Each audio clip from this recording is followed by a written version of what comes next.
إنك حميد مجيد সকল প্রশংসার মালিকানা কার? আল্লাহ। আপনারা কি আল্লাহর সাথে রাগ করে আছেন? তো রাগ না থাকলে আওয়াজটা ছোট হবে না বড় হবে? আল্লাহর নাম যেভাবে বলতে হয় একটু সেভাবে বলেন তো। বিশাল আকাশ কার? জমিন কার? আমরা কার? আইন চলবে কার? প্রশংসা চলবে কার? সে আল্লাহর জন্য সকলে পড়েন আলহামদুলিল্লাহ। রব্বানা লাকাল হামদ হামদান কাসীরান তাইয়িবান মুবারাকান ফীহি। আমরা আমাদের মনিবের দরবারে সেজদা অবনত হয়ে মুনাজাত করছি, আল্লাহ দয়া করে এই 3 দিনের মাহফিলকে আপনি কবুল করেন। এই অঞ্চলে যত জানা অজানা নতুন পুরাতন কবর আছে, আল্লাহ সকলার কবরে আযাব মাফ করে দেন। যে যত দূর থেকে এসছেন, আল্লাহ কদমে কদমে নেক দান করে দেন। যাদের টাকায় পয়সায় বুদ্ধিতে শ্রমে উপস্থিতিতে আজকের এই মাহফিল, আল্লাহ দয়া করে তাদের জন্য তাদের আব্বা আম্মার জন্য জান্নাতে একটা করে ঘর বানায় দেন। আজকের এই মাহফিল 2 নং উত্তর চরবংশী ইউনিয়ন পরিষদ ইউনিয়নের সম্মিলিত ওলামা মাশায়েখ পরিষদ কর্তৃক আয়োজিত ঐতিহাসিক 3 দিন ব্যাপী 10ম বার্ষিক সিরাতুন নবী সাল্লাল্লাহু আলাইহি ওয়াসাল্লাম মাহফিল। এই প্রোগ্রামে সদরে জলসা যিনি আমাদের মধ্যমণি, যিনি সভাপতিত্ব করছেন, এই বাংলাদেশের সিংহপুরুষ, সারা পৃথিবীতে যার পরিচিতি রয়েছেন, আমাদের অত্যন্ত প্রিয় ব্যক্তিত্ব, যিনি বর্তমানে সারা বাংলাদেশের আলেমদের নেতৃত্ব দিয়ে যাচ্ছেন, আওলাদে রাসূল সাল্লাল্লাহু আলাইহি ওয়াসাল্লাম আলহাজ হযরত মাওলানা সৈয়দ মুহাম্মদ আনোয়ার হোসেন তাহের জাবিরি আল মাদানী হাফিজাহুল্লাহ।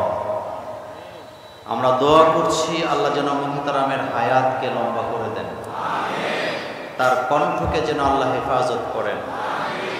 তিনি গভর্নর ইসলামী ফাউন্ডেশন বাংলাদেশ খতিব, শাহী জামে মসজিদ আন্দরকিলা চট্টগ্রাম। এই প্রোগ্রামে যারা তাফসির পেশ করেছেন গত 2 দিন, প্রথম দিন কথা বলেছেন আমার অত্যন্ত পরিচিত মুখ ডক্টর আবুল কালাম আজাদ আজহারি। কথা বলেছেন আওলাদে রাসূল হযরত মাওলানা সৈয়দ মোহাম্মদ মাহবুব ইজ্জুদ্দিন তাহের জাবিরি আল মাদানী। কথা বলেছেন হযরত মাওলানা মুফতি গোলাম কবির আজহারি।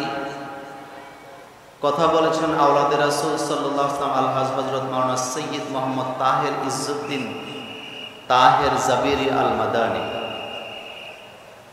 আজকের প্রোগ্রামে আলহাজ সৈয়দ আনাস বিন আনোয়ার হুসাইন তাহের জাবিরি আল মাদানী, সর্বশেষ যিনি মুনাজাত পরিচালনা করবেন আমাদের মধ্যমণি সদরে জলসা। এ প্রোগ্রামে ইন্তেজামিয়া কমিটির পক্ষে হযরত মাওলানা মোহাম্মদ মফিজুর রহমান, আমার খুব কাছের মানুষ, পরিচিত মুখ, তিনি সম্মানিত সভাপতি বাংলাদেশ মসজিদ মিশন রায়পুর উপজেলা। এই মাহফিলটি পরিচালনা করছেন আমার প্রিয় মুখ মাওলানা গাজী মুনজির হাসান ইমরান, সেক্রেটারি সম্মিলিত ওলামা মাশায়েখ পরিষদ চরবংশী রায়পুর লক্ষ্মীপুর। বিশেষ আকর্ষণ ইসলামী সঙ্গীত পরিবেশনায় আছেন রেনেসা শিল্পগোষ্ঠী লক্ষ্মীপুর। কোরআন তেলাওয়াতে আছেন জাতীয় পুরস্কারপ্রাপ্ত কারি আবুল বাশার। আল্লাহ দয়া করে আপনার সকল আয়োজনকে কবুল করেন। দেখেন, 3 দিনের মাহফিল, আজকে শেষ দিন। সঙ্গতি কারণে আমরা অপেক্ষা করছি আমাদের প্রিয় মানুষটির জন্য, যিনি কিছুক্ষণের মধ্যে আমাদের মধ্যে উপস্থিত হবেন ইনশাআল্লাহ। আমরা দোয়া করছি আল্লাহ যেন তাকে সহি সালামতে আমাদের মাঝে পৌঁছে দেন। আমি আজকে আপনাদের সামনে আমাকে যে বিষয় দেওয়া হয়েছে ওই বিষয়ের উপরেই কথা বলবো ইনশাআল্লাহ। লা ইলমা লানা ইল্লা মা আল্লামতানা। আমাদের কাছে কোনো জ্ঞানই নেই, আমরা জ্ঞান পাই কার কাছ থেকে? আল্লাহ পাকের কাছ থেকে। প্রথম কথাটি হচ্ছে,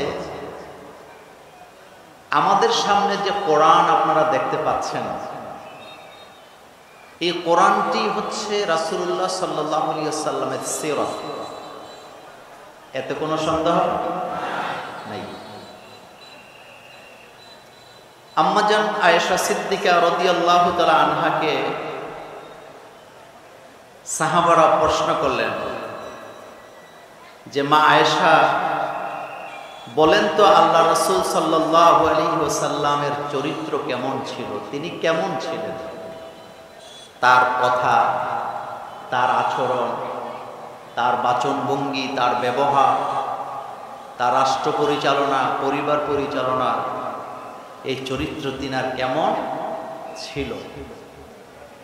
এই প্রশ্নটা আম্মাজান আয়েশা সিদ্দিকা রাদিয়াল্লাহু তাআলা আনহাকে করার কারণ হলো, একজন স্বামী কতটা ভালো, মানে একজন পুরুষ তার চরিত্রের দিক থেকে কতটা ভালো, এটা একজন স্ত্রীর চাইতে ভালো কেউ বলতে পারে না। পারে নাকি? আমি মঞ্চে আপনাদের বক্তা, আমি আপনাদের এলাকায় বেশি বেশি আসি, ওয়াজ করি, কথা বলি, কিন্তু আমার ব্যবহার কেমন, আমি আসলে কেমন মানুষ, এটা আমার স্ত্রীর চাইতে আর কেউ বেশি ভালো বলতে পারবেন না। এজন্য দেখবেন মাঝে মধ্যে স্ত্রীরা পুরুষদের গোপন কথা ফাঁস করে দেয়। ইদানিং একটা ভাইরাস আসছে, কিছু হইলেই আমরা এটা ফেসবুকে লিখি। বউর সাথে ঝগড়া হয়েছে, ফেসবুকে আকার ইঙ্গিতে লিখে। স্বামীর সাথে ঝগড়া হয়েছে, ফেসবুকে আকার ইঙ্গিতে লেখে। বাপের সাথে সমস্যা হয়েছে, ভাই বোনের সাথে সমস্যা হয়েছে, ফেসবুকে আকার ইঙ্গিতে লিখে। এরকমের মানুষ আমাদের লক্ষ্মীপুরে নাই। চার দেয়ালে কি ঘটে এটা বাইর করা যাবে না, এটা ভিতরে সমাধা করতে হবে। রাজি আছেন? ঝগড়া হয় না কার ফ্যামিলিতে, মনোমালিন্য হয় না কার ফ্যামিলিতে, সবার ফ্যামিলিতে হয়। এখানে যতগুলা লোক বসে আছে আমি সহ, খোঁজ নিয়ে দেখেন জীবনে বহুবার আমাদের স্ত্রীর সাথে আমাদের মনোমালিন্য হয়েছে, কিন্তু এটা বেশি দূর যেতে পারবে না, এটা জায়গায় মিটাই ফেলতে হবে। পৃথিবীর মানুষ কখনো ফেরেশতা হয় না। রাসূল কারীম সাল্লাল্লাহু আলাইহি সাল্লাম বলেছেন, কুল্লুকুম খাত্তা, তোমাদের সবার মধ্যে কি আছে? ভুল আছে। সেজন্য স্ত্রী বলতে পারেন যে পুরুষটার চরিত্রটা কেমন। মা আয়েশা রাসূলুল্লাহ সাল্লাল্লাহু আলাইহি ওয়াসাল্লামের চরিত্রের বর্ণনা দেন নাই। তিনি বলছেন, আলাস্তা তাকরাউল কোরআন, তোমরা কি কোরআন পড়ো নাই? সুবহানাল্লাহ পড়েন, আরো আস্তে সুবহানাল্লাহ কর। কি বললেন? তোমরা কি কোরআন পড়ো নাই? বললেন হ্যাঁ। কলা বালা, হ্যাঁ আমরা তো কোরআন পড়ছি, বা আমি তো কোরআন পড়েছি। আম্মা জান আয়েশা সিদ্দিকা রাদিয়াল্লাহু তাআলা আনহা বলেন, কোরআন যদি পড়ে থাকো জেনে নাও কোরআনের চরিত্র আর মুহাম্মদ সাল্লাল্লাহু আলাইহি ওয়াসাল্লামের চরিত্রের মধ্যে কোনো পার্থক্য নাই। তার মানে হলো কোরআনটাই ছিল রাসূলুল্লাহর চরিত্র।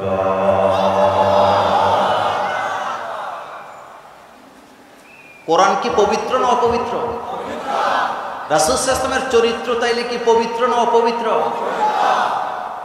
কোরআনকে মিথ্যা কথা বলে? এত আস্তে বললে হবে না, বলে। কোরআন কি অন্যায় বিচারের রায় দেয়? কোরআন কি কারো প্রতি জুলুম করে? কোরআন কি কারো হক নষ্ট করে? তাইলে এটাই হলো কোরআন, আর কোরআনটাই হলো রাসূলুল্লাহর সিরাত, রাসূলের চরিত্র। কোরআন আছে যেখানে, রাসূলের চরিত্র আছে সেখানে।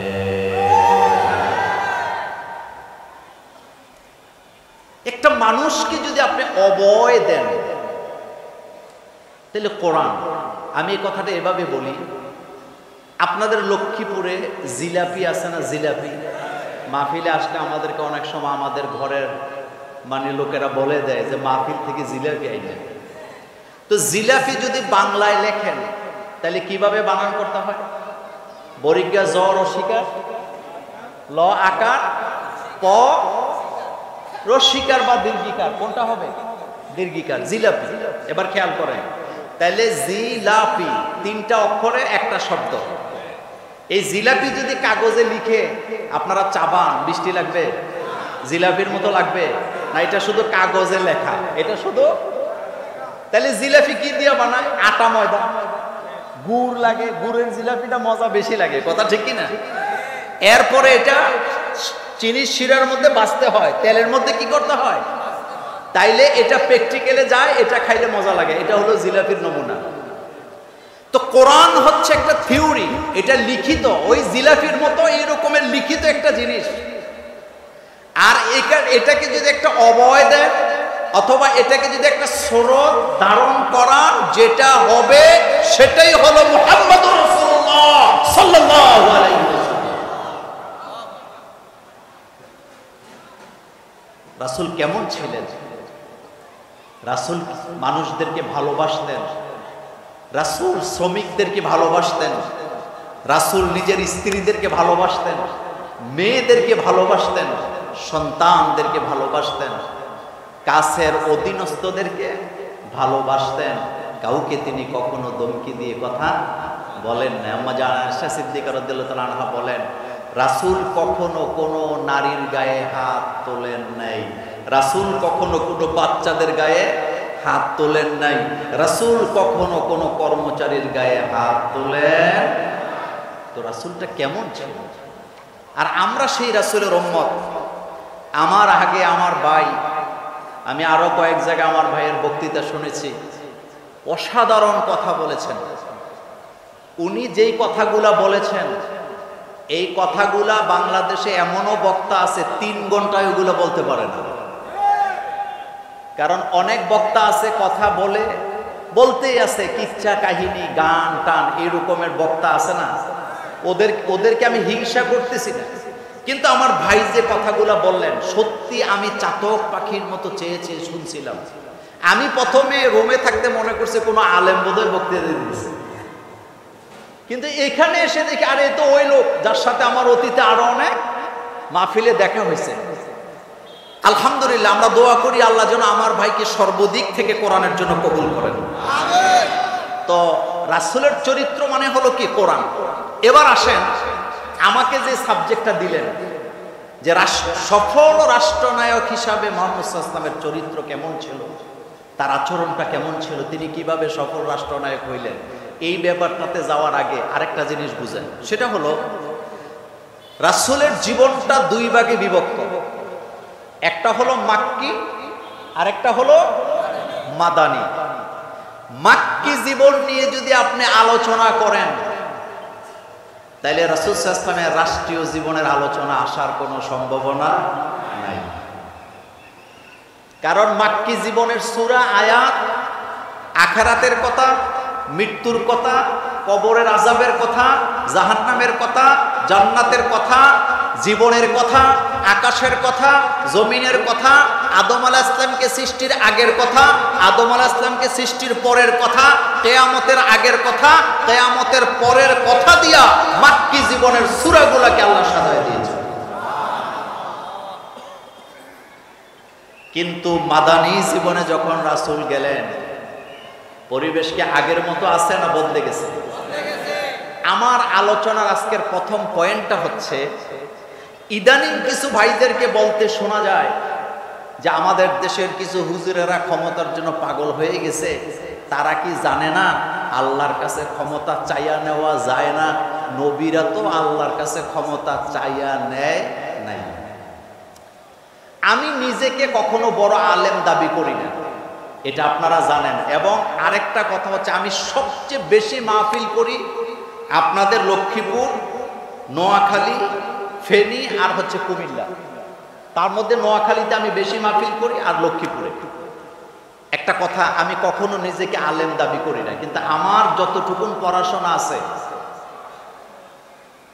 তার ভিতরে কোরআন যদি আপনি খুলেন তাইলে দেখতে পাবেন অসংখ্য নবীরা আল্লাহর কাছে ক্ষমতা চাইয়া নিছেন। তার ভিতরে হযরতে সুলাইমান আলাইহিস সালাম একজন, হযরত ইউসুফ আলাইহিস সালাম একজন, এবং আপনার আমার নবী মুহাম্মদুর রাসূলুল্লাহ সাল্লাল্লাহু আলাইহি ওয়াসাল্লাম মক্কায় যতদিন ছিলেন আল্লাহর কাছে ক্ষমতা চায় নাই, কিন্তু মদিনাতে রওনা দেওয়া অবস্থায় মদিনায় যাওয়ার আগেই আল্লাহ রাসূল আল্লাহর কাছে ক্ষমতাটা চাইলেন। আল্লাহু আকবার। আপনি বলবেন মোল্লা ভাই দলিল দেন, দলিল এবার আপনি নিয়ে যান।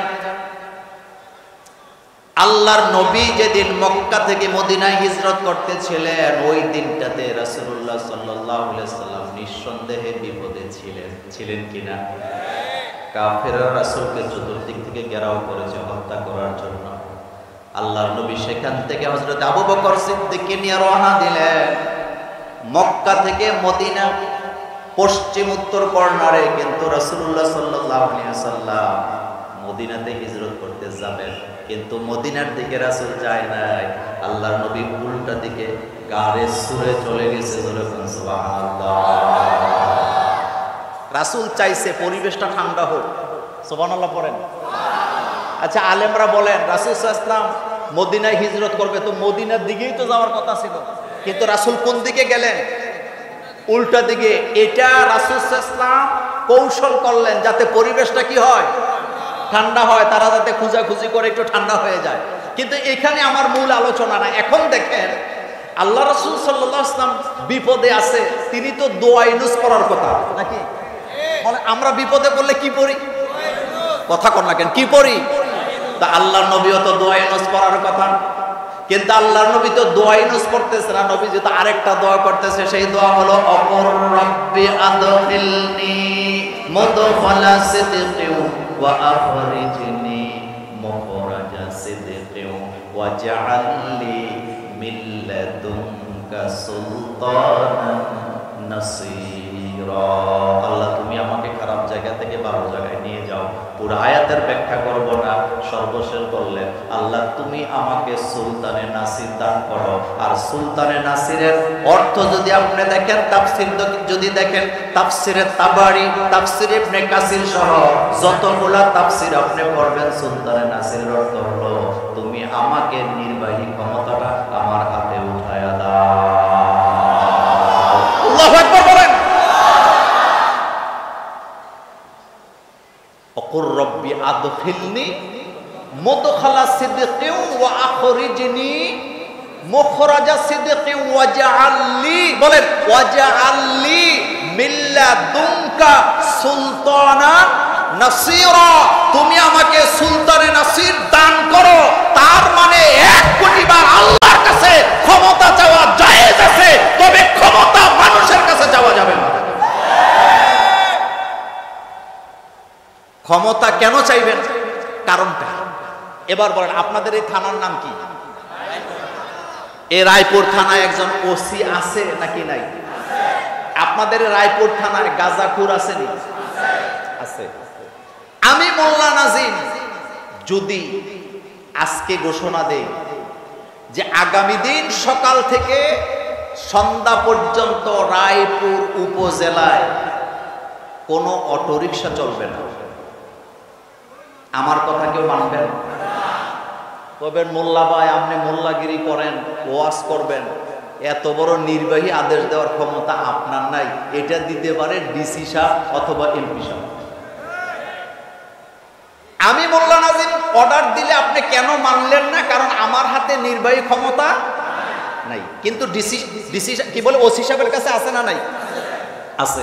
ওসি সাহেব যদি বলে আগামী দিন সমস্যা আছে, কোনো কারণে 10টা থেকে দিন 4টা পর্যন্ত কোনো অটোরিকশা রাস্তায় বের হতে পারবে না, হইলে অটোরিকশা নিয়ে যাওয়া হবে, আর কেউ বাইর হইব নি। এখন কেন বাইর হবেন না? কারণ ওনার হাতে কি আছে? কি ক্ষমতা? নির্বাহী। বলেন কি ক্ষমতা আছে? সেম কন্ডিশনে যার হাতে ক্ষমতা থাকে এটাকে বলা হয় সুলতানের নসিব। রাসূল কারীম সাল্লাল্লাহু আলাইহি ওয়াসাল্লাম ক্ষমতা চাইছে, তবে দুনিয়ার মানুষের কাছে চায় নাই। রাসূল ক্ষমতা চাইছে কার কাছে? একটাই কারণ, মানুষের হাতে ক্ষমতা নাই।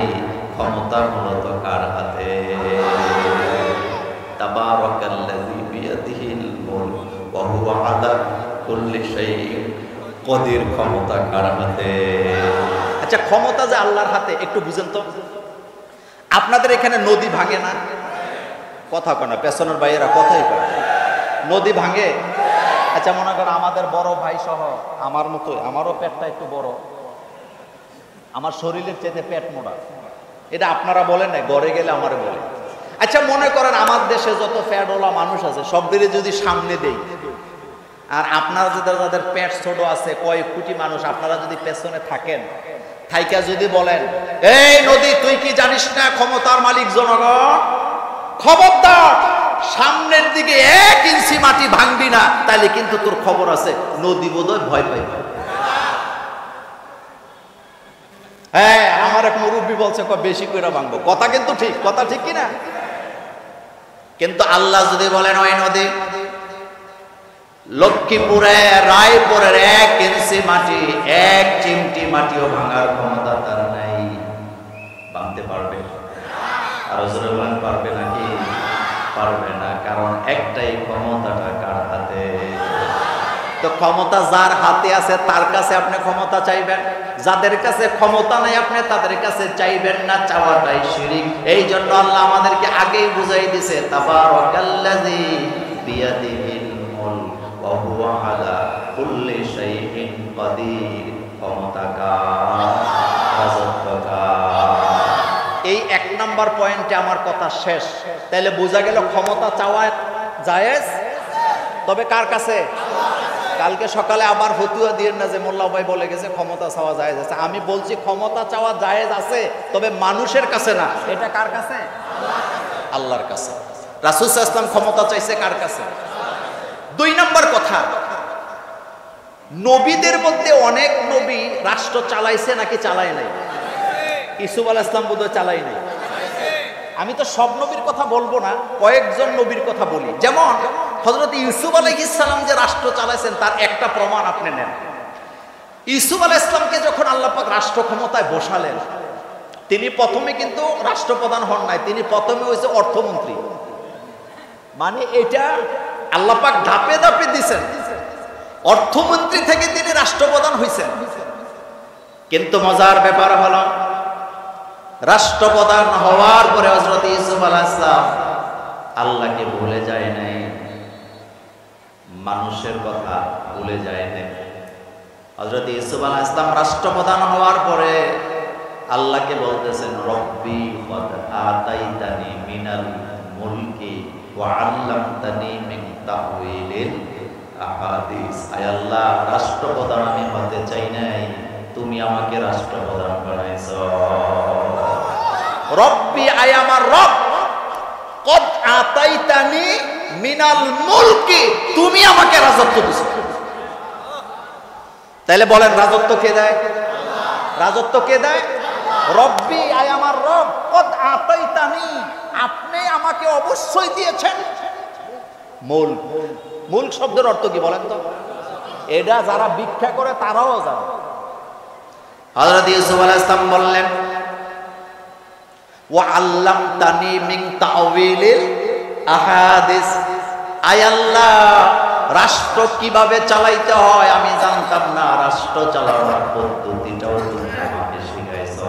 তার মানে বোঝা গেল, রাষ্ট্র যিনি বান্দার হাতে উঠাইয়া দেন, রাষ্ট্র পরিচালনার আইনটাও তিনি শিক্ষা দেন। কথা কি মোল্লার না আল্লাহর? বলেন, একেবারে মন থেকে বলবেন, কথা কি মোল্লার না আল্লাহর? ইউসুফ আলাইহিস সালাম বলতেছেন, আপনি আমাকে রাষ্ট্র চালাবার পদ্ধতিটাও শিক্ষা দিয়েছেন। এবার বলেন, নামাজ শিক্ষা দিয়েছে কে? রোজা শিক্ষা দিয়েছে কে? হজ শিক্ষা দিয়েছে কে? যাকাত শিক্ষা দিয়েছেন কে? আমাদের বাংলাদেশের এক বক্তা আমির হামজা, ছোট মানুষ, আমাদের চেয়ে বয়সে 15-16 বছরের ছোট, আরো বেশি হবে। আমির হামজা এক জায়গায় ওয়াজ করছে যে হযরতে খাদিজা রাদিয়াল্লাহু তাআলা আনহা তিনি না এক ওয়াক্ত নামাজও পড়ে নাই, পর্দাও করে নাই, তারপরে কি বলে আরো কি ফরজ রোজা রাখে নাই, কিন্তু এরপরও খাদিজা রাদিয়াল্লাহু তাআলা আনহার জন্য জান্নাতে ঘর বানাইছে কে? কথাটা এখানে একটু বলার মধ্যেও সমস্যা হয়েছে, বুঝতেও সমস্যা হয়েছে। বলার মধ্যে সমস্যা হয়েছে, এই কথাটা বলা উচিত ছিল যে আম্মাজান খাদিজা রাদিয়াল্লাহু তাআলা আনহা যেহেতু মক্কায় ছিলেন, হিজরতের আগে এবং মেরাজের আগে তিনি দুনিয়া থেকে বিদায় নিয়েছেন, যার কারণে আম্মাজান খাদিজা রাদিয়াল্লাহু তাআলা আনহা 5 ওয়াক্ত নামাজ তিনি পান নাই। আর পর্দার আয়াত নাযিল হয়েছে মক্কায় না মদিনায়? তো তিনি পর্দার আয়াত পান নাই, তবে মা খাদিজা রাদিয়াল্লাহু তাআলা আনহা পর্দা করেন নাই এটা বলা উচিত হয় নাই, কারণ আল্লাহ রাসূল এবং আল্লাহ সাক্ষী দিয়েছেন আসমানের নিচে জমিনের উপরে খাদিজার চাইতে পবিত্র নারী আর কেউ নেই। নাম্বার 2, নবীদের স্ত্রীদের চরিত্র পুত পবিত্র। এই ব্যাপারে আম্মাজান আয়েশা সিদ্দিকা রাদিয়াল্লাহু তাআলা আনহার চরিত্রের ব্যাপারে সার্টিফিকেট দিছে কে? আল্লাহ পাক। তবে হ্যাঁ, রাসূলুল্লাহ সাল্লাল্লাহু আলাইহি ওয়াসাল্লামের উপরে 5 ওয়াক্ত নামাজ ফরজ হওয়ার আগে যেভাবে নামাজ রাসূল পড়তেন, খাদিজা রাদিয়াল্লাহু তাআলা সেভাবেই পড়তেন। যেমন যতদিন 5 ওয়াক্ত নামাজ আসে নাই ততদিন তাহাজ্জুদের নামাজ ছিল বাধ্যতামূলক, তাফসিরে আসছে ওয়াজিব ছিল। কি নামাজ? তাহাজ্জুদের নামাজ। কিন্তু 5 ওয়াক্ত নামাজ যখন আসছে তখন এটাকে আয়াত নাজিল করে নফল হিসাবে ঘোষণা দিবেন কে? ওমিনাল লাইলি ফাতাহাজ্জাত বিহি, পড়েন ওমিনাল লাইলি ফাতাহাজ্জাত বিহি নাফিলাতাল লাকা আসা আইয়াবআসাকা রাব্বুকা মাকামান মাহমুদা। তাহাজ্জুদের নামাজকে কোরআনের ভাষায় নফল বলেছেন কে? আল্লাহ পাক। তো বলতেছিলাম 5 ওয়াক্ত নামাজ তখন আসে নাই, তিনি 5 ওয়াক্ত নামাজ পড়েন নাই, তার মানে তিনি নামাজ ত্যাগ করেছেন ব্যাপারটা এমন না, এটা এভাবে বলা যায় না। তো কথা বলতেছিলাম 2 নাম্বার পয়েন্টে রাসূল কারীম সাল্লাল্লাহু আলাইহি ওয়াসাল্লাম তিনি রাষ্ট্র চালাইছেন কার হুকুমে? কার শিক্ষা বিধান দিয়া? আল্লাহ শিক্ষা বিধান দিয়া। আল্লাযীনা ইম্মাক্কান্নাহুম ফিল আরদ আকামুস সালাত ওয়া আতাউজ যাকাত ওয়া আমারু বিল মারুফ ওয়া নাহাউ আনিল মুনকার। এই 4টা পদ্ধতিকে মূল পদ্ধতি হিসেবে দিয়েছেন। তা আজকে আমি আপনাদের সামনে আলোচনা করব রাসূল কারীম সাল্লাল্লাহু আলাইহি ওয়াসাল্লামের রাষ্ট্রনীতির অনেকগুলো গুরুত্বপূর্ণ নীতি ছিল, যেই কয়েকটা পারি আমি আপনাদের সামনে বলবো। আমার পরে আরো 2 জন বক্তা আছেন আমি জানি, তিনারাও আপনাদের সামনে কথা বলবেন ইনশাআল্লাহ। প্রথম কথা হচ্ছে, ইসলামী রাষ্ট্রের মূল ভিত্তি হলো লা তাজআল মাআল্লাহি ইলাহান আখার, আল্লাহ ছাড়া কাউকে আইনদাতা বিধানদাতা ইলাহ হিসাবে মেনে নেওয়া যাবে। আমার ভাই একটা চমৎকার কথা বলেছেন, সেটা কি? যারা ঈমান আনবে না তারা জান্নাতে যেতে পারবে না।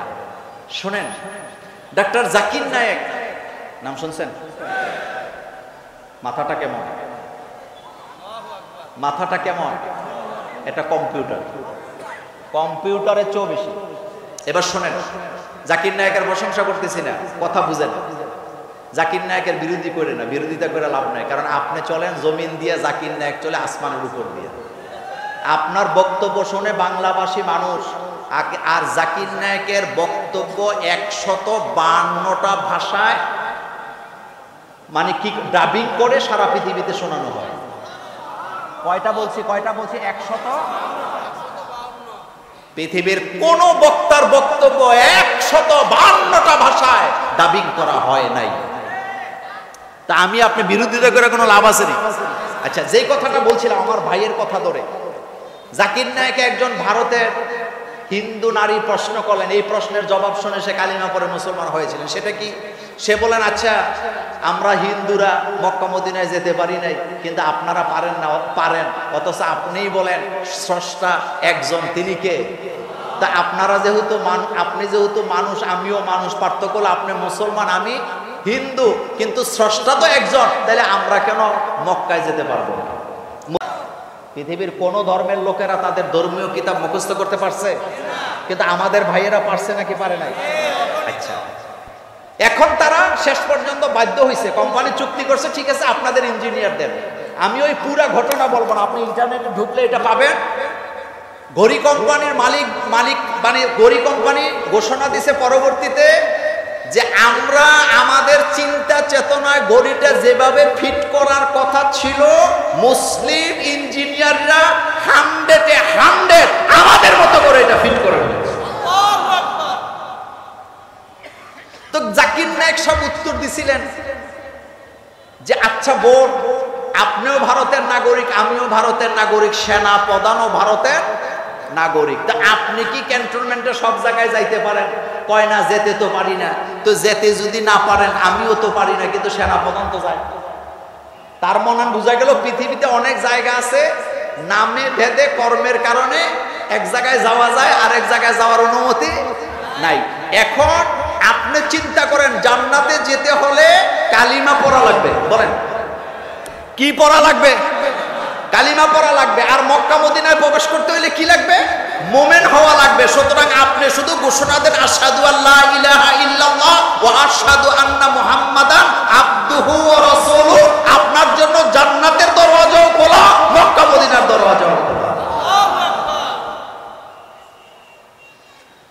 আল্লাহর নবী বলেছেন, মান ক্বালা লা ইলাহা ইল্লাল্লাহ সুম্মা মাতা আলা যালিক ফাদাখালাল জান্নাহ।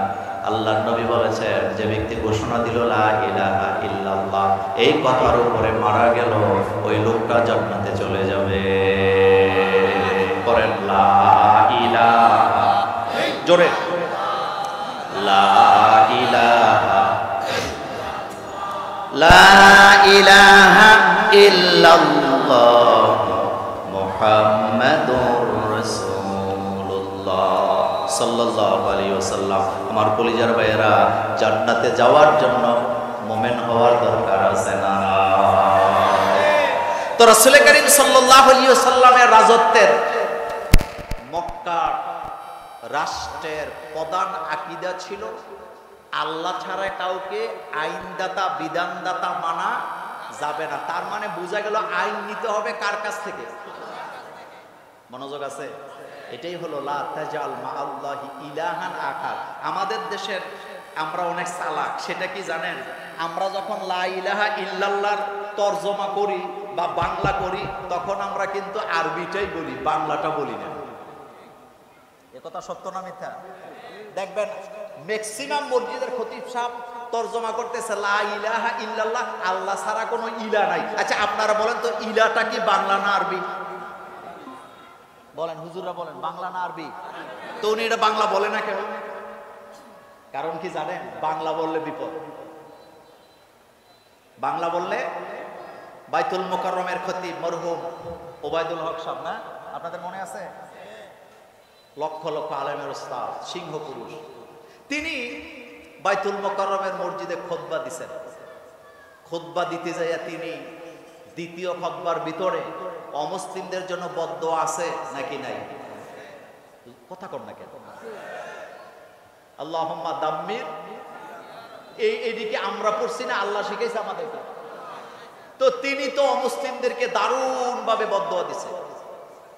দেওয়ার পরে এইটা আবার ট্রান্সলেট কইরা বিদেশিদেরকে শোনাইছে যে খতিব সাহেব আপনাদেরকে বদদোয়া দিছে, গালাগালি করছে। মিটিং বসছে, ওই যে আমার ভাই বলল, তখন আমরা আপনারা একসাথে ছিলাম। তখন প্রধানমন্ত্রী ছিলেন বেগম খালেদা জিয়া, মনে আছে আপনাদের? তো মিটিং বসছে, মিটিং এর ভিতরে দুইজন ছিলেন, মনে আছে তো? নাম বলবো? কি নাম? ভয়ে কয় না, এখনো ভয় পায়। দুইজন ছিলেন, বলেন কি নাম? এই দুইজনের মধ্যে বাংলাদেশের শ্রেষ্ঠ আলেমদের একজন ছিলেন শহীদ মতিউর রহমান নিজামী রাহিমাহুল্লাহ। ক্যাবিনেট মন্ত্রী 19 জনের মধ্যে 17 জন বক্তৃতা দিছে, খতিব সাহেবরে সরায় দেন। কারণ উনি যে প্যাচ লাগাইছে, বিদেশিরা আমাদের সাথে আর ব্যবসা বাণিজ্য কোনোটাই করবে না। সর্বশেষ খালেদা জিয়া সাহেব কিন্তু কি বলে, উনি কিন্তু বিচক্ষণ মানুষ, আপনি দেখবেন উনি শালীনতার ভাবে কথা বলে, ওনার কথার মধ্যে মাধুর্যতা আছে না। আমি কিন্তু আবার কালকে কই না মোল্লা নাজিম ভাই বোধহয় বিএনপি করে, উল্টা পাল্টা বুঝছেন না, উনি বেহুদা কথা বলে না। 17 জন ক্যাবিনেট মন্ত্রীর বক্তব্য শোনার পর তখনকার প্রধানমন্ত্রী শহীদ মতিউর রহমান নিজামী রহিমাহুল্লাহকে বলতেছে, মাওলানা সাহেব আপনি কিছু বলেন। মাওলানা মতিউর রহমান নিজামী সাহেব কথা বলার আগে একটা মুস্কি হাসি দিতেন, আপনাদের মনে আছে? উনি মুস্কি হাসি দিয়ে বললেন, ম্যাডাম ব্যাপারটা হলো বাইতুল মুকাররমের খতিব যে বদদুয়াগুলা করছে, বাংলাদেশের 7 লক্ষ মসজিদের সব খতিবরা এটা করে, কিন্তু সমস্যাটা হলো উনি বাংলায় করছে আর বাকিরা আরবিতে করে। আমাদের বাংলাদেশে একটা ট্রেডিশন হয়ে গেছে, আরবিটাকে ভয়ে আমরা বাংলা করতে, এই ট্রেডিশন আমাদের আছে নাকি নাই? আছে। যেমন আল্লাহুম্মা সাল্লি আলা সাইয়্যিদিনা মুহাম্মদ, এই সাইয়্যিদিনা শব্দের অর্থ হলো কি? এখনো আসতে কয়, বলেন। কিন্তু বাংলায় কইলে কয় নবীরে নেতা কইছে, কিন্তু হেতে আরবিতে সারাদিন কয় কোনো সমস্যা নাই, কারণ যেহেতু আরবিতে কইছে ঠিকই কইছে। একজন সাংবাদিক আছে পিনাকি ভট্টাচার্য, নাম শুনছেন? সে একটা মাঝে মাঝে একটা ডায়লগ দেয়, কয় ইংরেজিতে যেহেতু কইছে ঠিকই কইছে। তা আমাদের দেশের অবস্থা হলো যে আরবিতে যেহেতু কইছে ঠিকই কইছে, কিন্তু এটা বাংলা করা যাবে না। আজীব কারবার। কোরআনে আল্লাহ পাক বলেছেন, আমি সকল নবীদেরকে নেতা বানাইছি। আরবিতে কইলে সমস্যা নাই, সমস্যা কিভাবে বললে? সেম কন্ডিশনে লা ইলাহা ইল্লাল্লাহ, আল্লাহ ছাড়া কোনো আইনদাতা নাই, এভাবে বলা যাবে না। এভাবে বললে সমস্যা আছে, কিন্তু বলতে হবে লা ইলাহা ইল্লাল্লাহ, আল্লাহ ছাড়া কোনো ইলাহ নেই। আপনারা কি আমার সাথে রাগ করতেছেন? কালকে আমারে গালাগালি করবেন? এগুলো আমাদের দেশে চলে নাকি চলে না? চলে, আরবিতে চলে, কিন্তু বাংলায় চলে না। কিন্তু বাংলায় চালাতে হবে, বলেন, বাংলায় চালাতে হবে। আমার কলিজার ভাইয়েরা, পয়েন্ট লম্বা করতেছেন, এই পয়েন্টে আমার কথা শেষ। আল্লাহ পাক বলছেন, ওয়ালা তাজআল মাআল্লাহি ইলাহান আখার, খবরদার আল্লাহ ছাড়া কাউকে ইলাহ হিসাবে, আইনদাতা হিসাবে মেনে নেওয়া যাবে না। ইনিল হুকমু ইল্লা লিল্লাহ, হুকুম চলবে কার? আলা লাহুল খালকু ওয়াল আমরু, সৃষ্টি যার, আইনও চলবে তার। এটা মোল্লার কথা না, আল্লাহর কথা। এই পয়েন্টে কথা শেষ। নাম্বার 2, আল্লাহর নবীর উপরে আল্লাহ কোরআনের আয়াত নাযিল করে জানায় দিলেন, আপনার রাষ্ট্রে 2 নাম্বার কর্মসূচি হবে ওয়াকাদা রাব্বুকা আল্লা তা'বুদু ইল্লা ইয়্যাহু ওয়া বিল ওয়ালিদাইনি ইহসানা। 2 নাম্বার কর্মসূচি হলো মা বাপকে বুড়া বয়সে ঘর থেকে বের করে দেওয়া যাবে না, বরং আল্লাহর গোলামি করার পরে মা বাবার হক আদায় করা লাগবে। এটা কার কথা? এই পয়েন্টটা আমি খুব লম্বা করব না, কয়েকটা কথা বলে দেই। গোলামিটা আল্লাহর পরেই কার? এটা আমার কথা না আল্লাহর কথা? একবার আয়াতের দিকে খেয়াল করেন, আল্লাহ পাক বলছেন ওয়াকাদা রাব্বুক। এখানেও আরবিতে আল্লাহ পাক বলছেন কদা, যেটাকে বাংলায় বলে কাজী। কি বলে?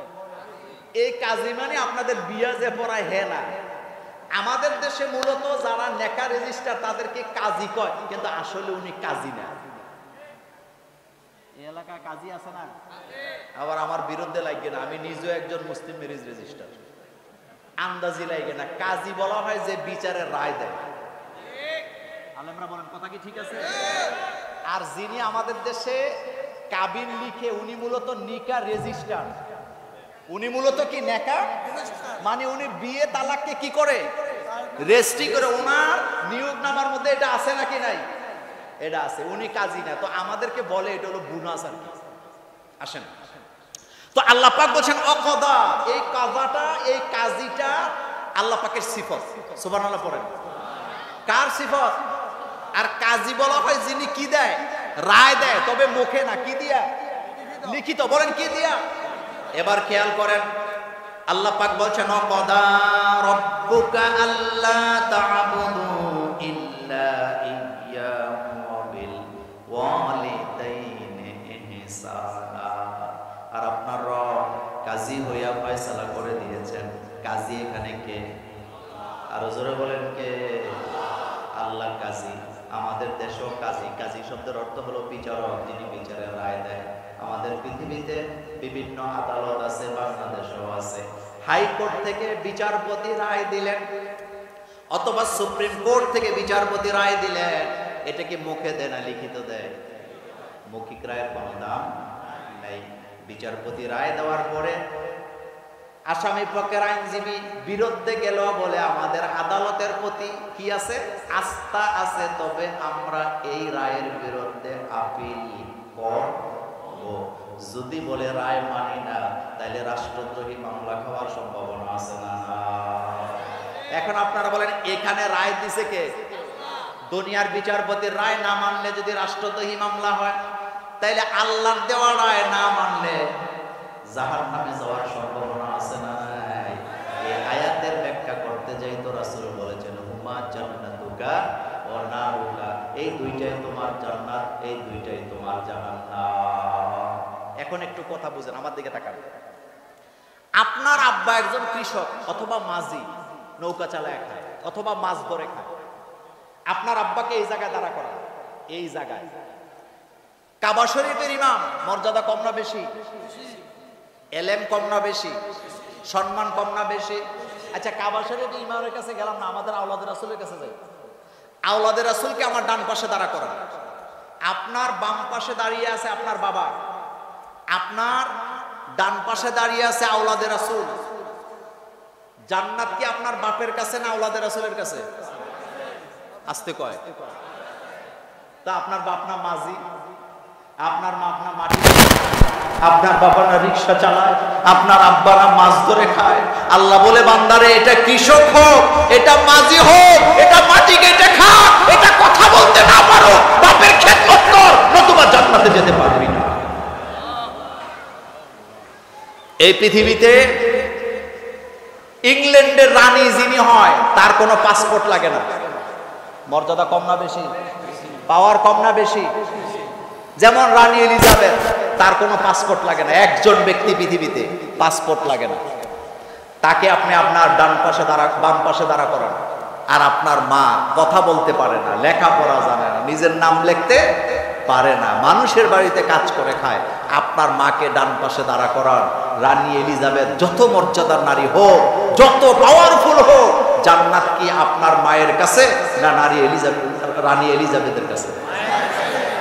আমি কি কথাটা বুঝাইতে পারলাম? তাহলে জান্নাত, মা বাপকে খেদমত করা ছাড়া জান্নাত পাওয়া যাবে এক কথায় কোনো অজুহাতে, এক কথায় কোনো অজুহাতে, কোনো উসিলায়, কোনো অভিমানে মা বাপের খেদমতকে বাদ দেওয়া যাবে না। কারণ এই রায়টা মোল্লার না আল্লাহ। কিন্তু রায়টাতে আবার আল্লাহ পাক একটু ব্যাখ্যা দিলেন, কোন আগেরটাতে ব্যাখ্যা নাই, এখানে আবার কি দিলেন? ইম্মা ইয়াবলুগান্না ইনদাকাল কিবার আহাদুহুমা আও কিলাহুমা ফালা তাকুল লাহুমা উফফিন ওয়ালা তানহারহুমা ওয়া কুল লাহুমা কাওলান কারীমা। জাপানে যা ছেলেমেয়েরা বুড়া বয়সে মা বাপের দায়িত্ব নেয় না, ইউরোপের মুসলিম দেশগুলোতে যা ছেলেমেয়েরা বুড়া বয়সে মা বাপের দায়িত্ব নেয় না, যার কারণে বুড়াদের দায়িত্ব নেয় রাষ্ট্র। কিন্তু যতগুলা মুসলিম কান্ট্রি আছে যায়া দেখেন মৃত্যু পর্যন্ত মা বাবার খেদমত আছে না। হতে পারে দুই একজন, এটা সংখ্যা কম, ম্যাক্সিমাম কিন্তু মা বাপরে খাওয়ায় বুড়া বয়স পর্যন্ত। কথা কন না কেন? খাওয়াই কিনা? আমি ব্যাখ্যার দিকে গেলাম না। মা বাবা ছাড়া জান্নাতে যাওয়া, এটা কয় নাম্বার কর্মসূচি? 2 নাম্বার। কারণ তোমার বাবা তোমাকে এই বাড়িটার জন্য, মানুষ বানাবার জন্য অনেক কষ্ট তিনি করেছেন। এবার আসেন 3 নাম্বার পয়েন্ট। আল্লাহ পাক বলছেন আতিযাল কুরবা হাক্কাহু ওয়াল মিসকিন।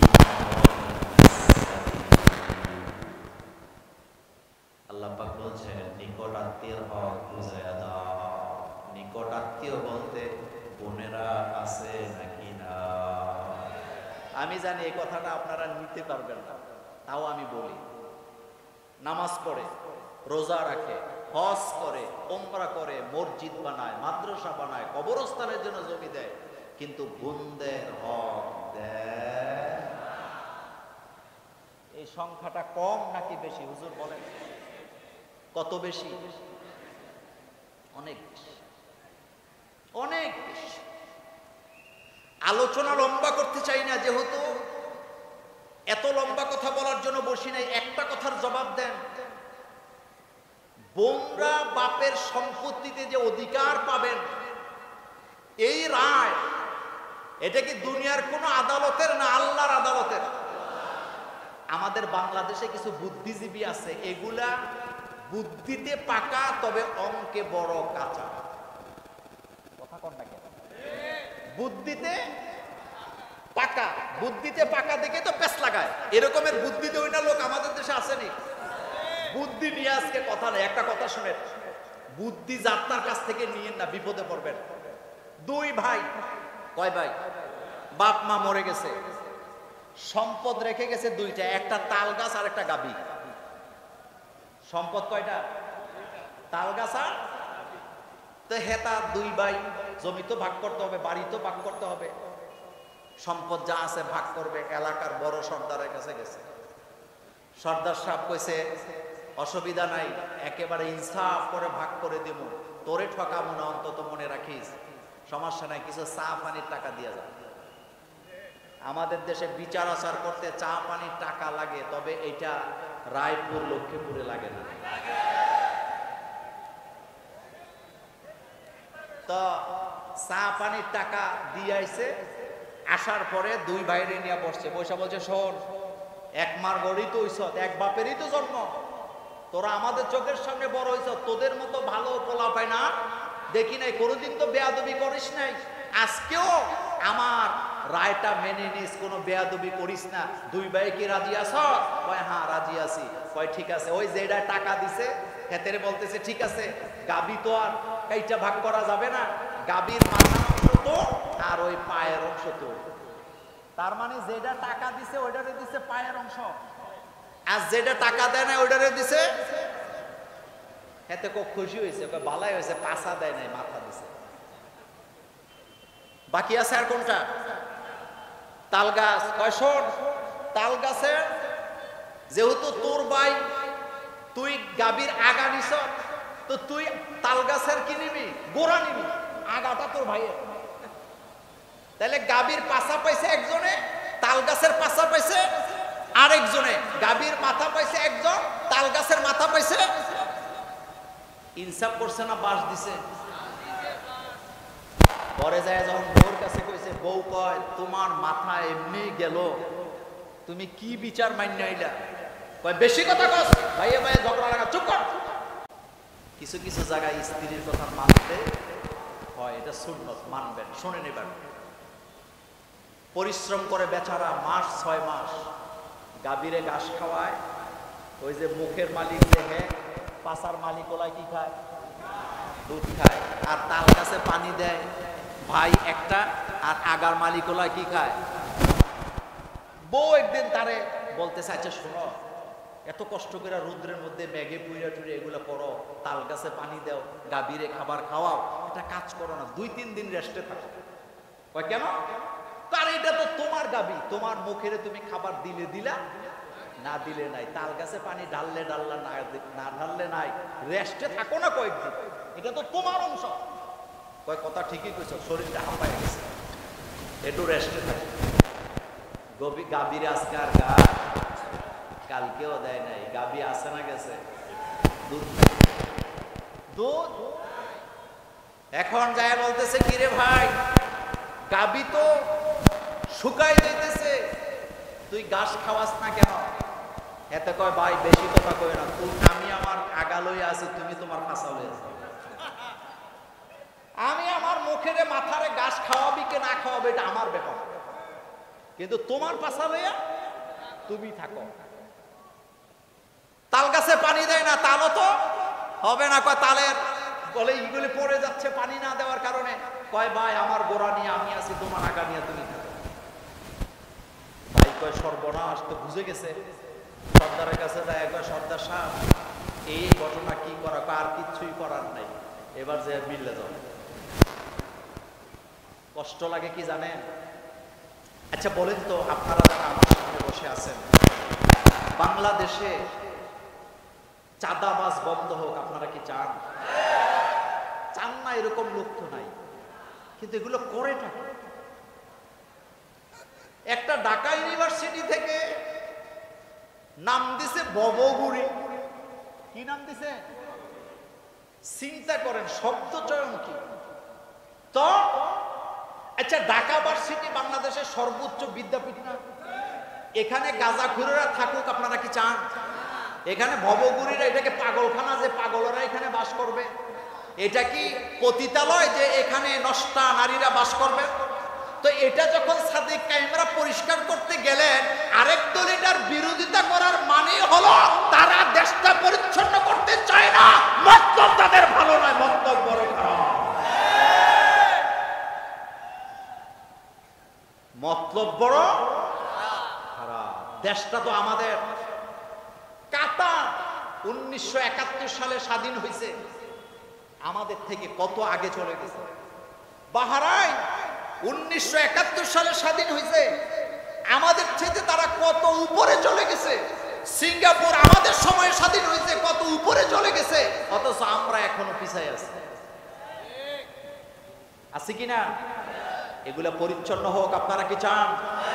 যদি চান তাহলে এই রকমের ভালো ভালো পরিচ্ছন্ন মন ওরা মানুষদেরকে জাগা মতো বানাবে, নতুবা ভালো কিছু পাওয়ার সম্ভাবনা নাই। তো বুদ্ধিজীবীদেরকে নিয়ে কথা বলছিলাম। বুদ্ধিজীবীদের বুদ্ধি আছে, কিন্তু কি নাই? অঙ্কে তারা দেখেন, বাংলাদেশে কিছু বুদ্ধিজীবী আছে, তারা বলে যে কোরআন বাপের সম্পত্তিতে ছেলেদেরকে দিল যদ্দুর, মেয়েদেরকে দিল অর্ধেক। এটা একটা কথা হইল নি? এটা তো মানবাধিকার লঙ্ঘন হয়েছে। আবার এই বুদ্ধিজীবীরা জানে হিন্দু ধর্মে মেয়েদের বাপের সম্পত্তিতে অধিকার নিয়ে কথা বলে না, খ্রিস্টান ধর্মে বাপের সম্পত্তিতে মেয়েদের অধিকার নাই, তারা এটা নিয়ে কথা বলে না। এরপরে বৌদ্ধ ধর্মে মেয়েদের বাপের সম্পত্তিতে অধিকার নাই, তারা এটা নিয়ে কথা বলে না। ইহুদি ধর্মে একেবারেই নাই, এটা নিয়ে কথা বলে না। অথচ ইসলাম অর্ধেক দিছে, তাও তাদের জ্বালা পোড়া। তার মানে হলো তারা ইসলামের বিরোধিতা করা, এটা তাদের পেশায় পরিণত হয়েছে। এবার অঙ্কটা বুঝেন, অঙ্কে তারা কি? লক্ষ্মীপুরের মানুষ কথা কয় না, অঙ্কে তারা কি? আমি কিন্তু 1 ঘন্টার আলোচক, কিন্তু আমার ভাই বলছে 15 মিনিট বেশি চালাইবেন, এই জন্য আমি আরেকটু বেশি চালাই। আমি 1 ঘন্টার বেশি কথা আলোচনা পারি না, কারণ আমি এমনিতে স্বাস্থ্যমন্ত্রী, এটা আর আমার দোষ নাই। এবার শোনেন, বলেন আল্লাহ পাক সূরা নিসায় বলেছেন 1 ছেলে সমান 2 মেয়ে। বলেন আলেমরা বলেন 1 ছেলে সমান 2 মেয়ে। আচ্ছা এবার বুঝেন, একজন বাপ মারা গেছে 3 লাখ, কি বলে 2 লক্ষ টাকা রেখে, কয় লাখ? 2 লাখ। ওনার 1 ছেলে 2 মেয়ে। অঙ্ক বুঝেন, খেয়াল করেন। তাইলে মেয়েরা পাবে 50,000 করে 1 লাখ, ছেলে পাবে কত? 1 লাখ। তাহলে ছেলে বেশি পাইছে না কম পাইছে? আচ্ছা পাইল। আমাদের বাংলাদেশের সামাজিক পদ্ধতি যেটা, মানে আমাদের কালচার যেটা, ভাই বিয়ে করে না ততক্ষণ বোনদেরকে বিয়া দেয় না। এটা আপনাদের এলাকায় হয়? আমাদের কুমিল্লাতে অহরহ হয়। বলে যে না, বোন বিয়া না দিয়ে আমি বিয়া করবো না, এটা ভাইয়েরা বলে। তবে এটার একটা যাজা আল্লাহর কাছে পাবেন, এটা আরেকদিন আলোচনা করবো অন্য জায়গায়। আল্লাহ রাসূল বলেছেন, যে ব্যক্তি বোনদেরকে লালন পালন করবে তার জন্য আল্লাহর জান্নাত ওয়াজিব হয়ে যাবে। এবার শোনেন, তাহলে ভাই পাইছিল কত? 1 লাখ। বোনেরা পাইছে কত কত? তাহলে বোনেরা কম পাইছে। এখন ভাই সিদ্ধান্ত নিছে বোন বিয়া না দিয়া বিয়া করবো না। এখন বড় বোনের বিয়া ঠিক হয়েছে। ঠিক হওয়ার পরে আওলাদে রাসূল গেছেন, বিয়ে পড়াবেন। মোহরানা কত? 1 লাখ। মোহরানা কত? কথা কর না কেন? 1 লাখ। আচ্ছা বোনের বিয়েতে খরচ পাতি কি বোনের টাকা দিয়া হয়েছে না ভাইয়ের টাকা দিয়া? মাশাআল্লাহ, মনোযোগ আছে। এখন বোনের কাছে আগে কত ছিল? আজকে মোহরানা পাইছে কত? এখন বোনের কাছে আছে কত? তাহলে ভাইয়ের থেকে কম না বেশি? আচ্ছা দ্বিতীয় বোনের বিয়া ঠিক হয়েছে, তো কুফু অনুযায়ী বড় বোনের আর ফুফুদের মোহরানা হয় যত, ছোট বোনের বা বাইজিয়ের মহারানা হয় তত। তাহলে বড় বোনের মহারানা কত ছিল? তাহলে ছোট বোনের মোহর হবে কত? তাহলে এখন ছোট বোনের কাছে কত? 1.5 লাখ। বড় বোনের কাছে, ভাইয়ের কাছে কত? 1 লাখ আছে। আচ্ছা আছে মনে করেন। এখন ভাই বিয়ে করতে গেছে আপনাদের রায়পুর, বিয়ে করতে যায় মোহরানা দিছে 1 লাখ। ভাইয়ের কাছে কত আছে? কথা কয় না তো। ভাইয়ের কাছে কত আছে? কে জানি কয় 1.5 লাখ। ভাইয়ের কাছে কত আছে? কিন্তু বোনদের কাছে কত কত আছে? সামনে রোজার ঈদ আইছে, কি আসছে? ওর ননদ আছে, আমি তো এগুলো বুঝিও না। ননদ আছে, জ্যাঠস আছে, এরপরে দেবর আছে, বাসুর আছে, শ্বশুর আছে, শাশুড়ি আছে, আবার হের ননদের জামাই আছে। ঈদের মধ্যে খাওয়ান লাগেনি? হের কাছে কত আছে? ভাইয়ের কাছে কি? 0। এখন বোনের দাওয়াত দেওয়া লাগে নাকি লাগে না? খরচ কি বোনের টাকা না ভাইয়ের টাকা? তাইলে বাংলাদেশের বুদ্ধিজীবীরা মাথা মোটা, আসলে বুদ্ধি আছে ঠিকই, কিন্তু তাদের কাছে জ্ঞান নেই। জ্ঞান আর বুদ্ধি না, জ্ঞান আর বুদ্ধি এক জিনিস। আচ্ছা আমাদেরকে আল্লাহ পাক আল্লাহর কাছে বুদ্ধি চাইতে বলছে না জ্ঞান চাইতে বলছে? রব্বি জিদনি। আর এই জ্ঞান পাইতে হইলে কোরআন পড়া লাগবে, কোরআনের কাছে আসতে হবে। কোরআন ছাড়া জ্ঞানী হওয়া যায় না। আল্লাহ রাসূলের রাষ্ট্র পদ্ধতির 3 নাম্বার আজকের কলামে বলা হচ্ছে, নিকট আত্মীয় যারা তাদের হক বুঝায়া দাও। ফুফুর হক দেন নাই, বোনের হক দেন নাই, জান্নাতে যেতে পারবেন না। ছেলে মেয়ের হক দেন নাই, জান্নাতে যেতে পারবেন না। হযরত নোমান ইবনে বশীর রাদিয়াল্লাহু আনহু রাসূলের দরবারে যায় বললেন, রাসূল আমার এক সন্তানকে আমি কিছু সম্পদ দেওয়ার চিন্তা ভাবনা করছি।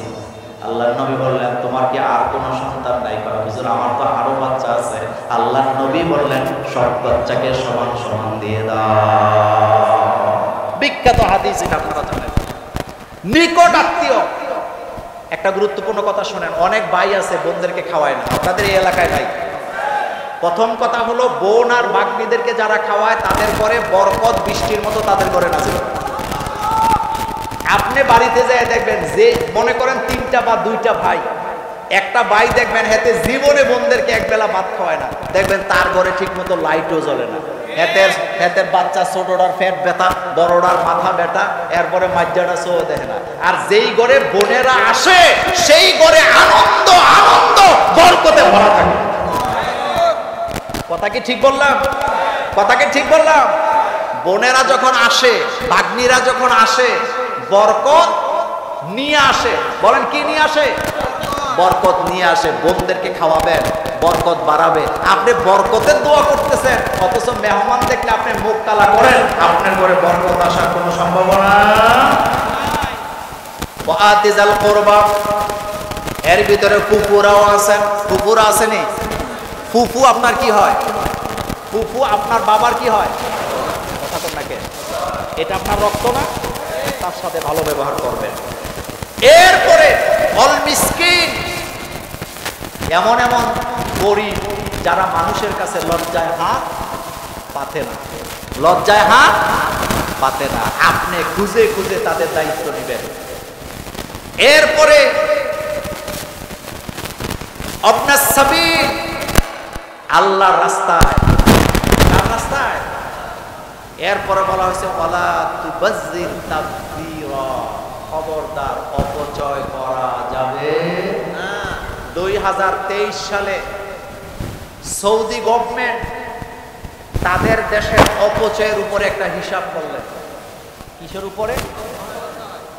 তো ওই হিসাবের মধ্যে তারা দেখলেন সৌদি আরবের নাগরিকেরা বিভিন্ন ফাস্টফুডের দোকানে, হোটেলে বসা খাবার অর্ডার দেয় যদ্দূর মানে খাইতে পারবে না, তার চেয়ে 10 গুণ বেশি অর্ডার দেয়। তো যতটুকু খায় খায়, আর বাকিটা কি করে? ফালাইয়া দেয়। এখন অপচয় করা যাবে না রাষ্ট্রে, এই আইনটা কার? আমাদের দেশে অপচয় আসেনি? না, নাই বোধহয়। আপনাদের এলাকায় নাই, আমাদের রাষ্ট্রে। প্রতিদান টিভি সুস্থ বিনোদনের এক প্রতিচ্ছবি।